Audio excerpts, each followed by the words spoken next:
Welcome to Warmaster Podcast, another episode of Adventures in 3D Printing. Today we're looking at some more Ankylo Death Card 6mm Epic Armageddon stuff. First up is some big fat Father Nurgle, Greater Demon-y. He's a nice big fat blob, isn't he? That's what you want to see, some big fat Nurgly demon. We'll use our base here because we haven't got a ruler, so just to kind of give you some... This is a 40mm base, so he's about 20mm wide. He comes pre-based. I think you can have him with a base or without a base. I chose him to just print on a base. Base isn't really big enough, if I'm being honest, to kind of decorate a little. I'd like a little bit more real estate around it in order to put some kind of flock and etc. But it comes with a base, so that's what I'll be using now. So it'll be based like this. So he's a nice model. I like him.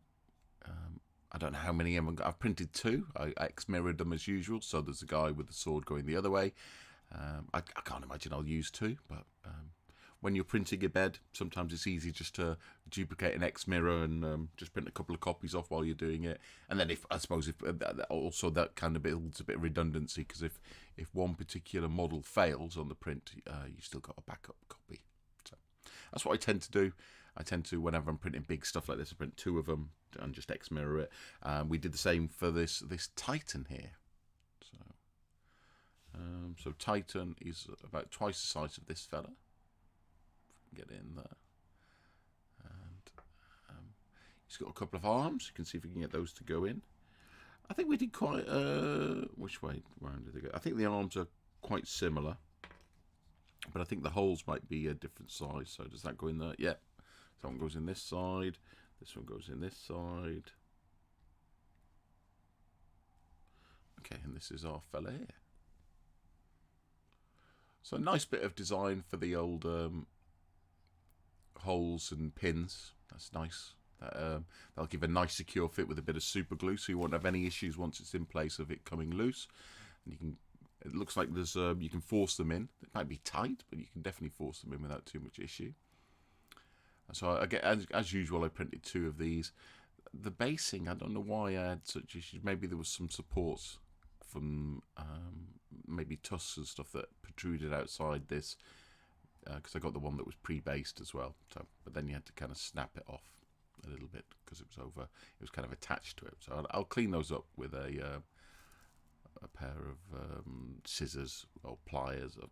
Side cutters rather than scissors or pliers, or a hobby knife or something, just to make that a bit better.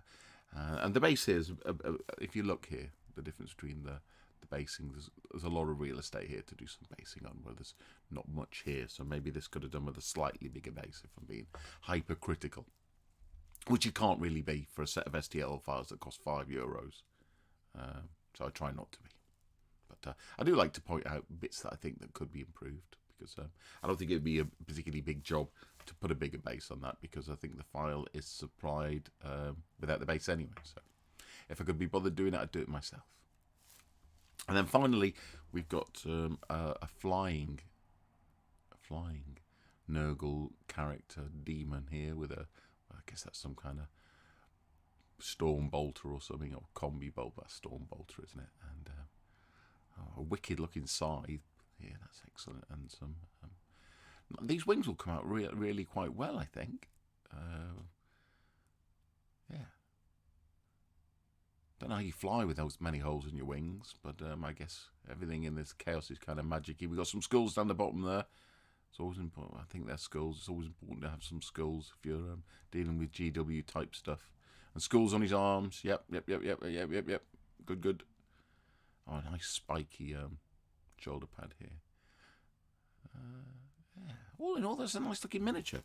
And so we're talking about 30mm maybe high to the wings, and what's that, 15mm base.